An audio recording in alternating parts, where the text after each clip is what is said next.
আসসালামু আলাইকুম দর্শক, আমার পক্ষ থেকে আপনাদেরকে শুভেচ্ছা ও অভিনন্দন। আমি আজকে আপনাদেরকে দেখাবো কিভাবে খাসির মাংস রান্না করা হয়। তো গাইস দেখুন, আমি এখানে নিয়ে নিয়েছি খাসির মাংসগুলা।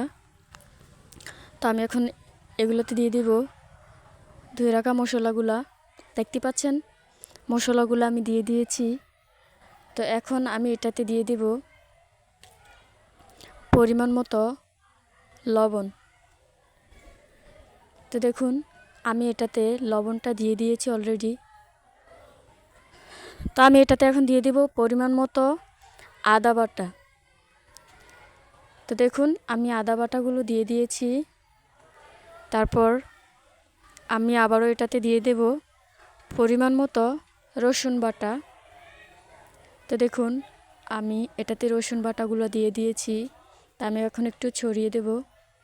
তারপর আমি এটাতে দিয়ে দেব পরিমাণ মতো হলুদের গুঁড়া। তো গাইস দেখতেই পাচ্ছেন যে আমি এটাতে হলুদ ব্যবহার করেছি। তারপর আমি দিয়ে দেব পরিমাণ মতো মরিচের গুঁড়া। তো দেখুন, আমি মরিচের গুঁড়া দিতেছি। তো আমার মরিচের গুঁড়া দেওয়া শেষ। আমি এখন এটাতে দিয়ে দেব পরিমাণ মতো তেল। তো তেলটা দেওয়ার পর আমি একটু ভালো করে মিশিয়ে দেব, যাতে সবটায় মশলাগুলো মিশে যায়। তো গাইস, আপনি যদি আমার চ্যানেলে নতুন হয়ে থাকেন আর এরকম মজার মজার ভিডিও পেতে চান, তাহলে অবশ্যই আমার চ্যানেলটা সাবস্ক্রাইব করবেন, পাশে থাকা বেল আইকনটি বাজিয়ে দিবেন।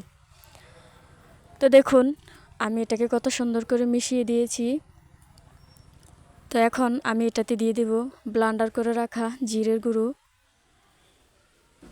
তো আমি জিরের গুঁড়োটা দিয়ে আরেকটু ভালো করে নাড়িয়ে দিতেছি, মিশিয়ে দিচ্ছি। তো আপনি চাইলে এটাতে লেবুর রস ব্যবহার করতে পারেন। তো আমি এটাতে একটা লেবুর রস দিয়ে দিতেছি। তো দেখুন, লেবুর রস দেওয়ার পর আমি কিছু পরিমাণ পানি দিয়েছি হালকা, যাতে মাংসটা সিদ্ধ হয়। তো আমি এখন এটাকে চুলায় নিয়ে যাব। তো দেখুন, আমি চুলাতে নিয়ে এসেছি। এখন এটাতে আমি দিয়ে দিয়েছি কুচি করে রাখা পেঁয়াজগুলো। আপনি চাইলে মৌলিদা করার সময় দিতে পারেন, অথবা এখনও দিতে পারেন, কোনো সমস্যা নেই। এটা একান্তই আপনার ব্যক্তিগত ব্যাপার। তো আমি এটা দিয়ে একটু পেঁয়াজ কুচিগুলো দিয়ে একটু ভালো করে মিশিয়ে নিতেছি। তো দেখুন, আমি নেড়ে এগুলাকে কত সুন্দর করে মিশিয়ে দিয়েছি। এখন আমি এটাকে চুলায় বসিয়ে আরেকটু জাল দিয়ে নিব। তো গাইস দেখুন, কত সুন্দর হয়ে গেছে। আমি এখন একটা মাংস তুলে নিয়েছি ট্রাই করার জন্য যে আসলে সিদ্ধ হয়েছে কিনা। তো গাইস, এটা আমার সিদ্ধ হয়ে গেছে। আমি এখন এটাকে তুলে ফেলবো। তো দেখুন, কত সুন্দর হয়েছে। এখন আমি একটা বাটিতে এটাকে পরিবেশন করব।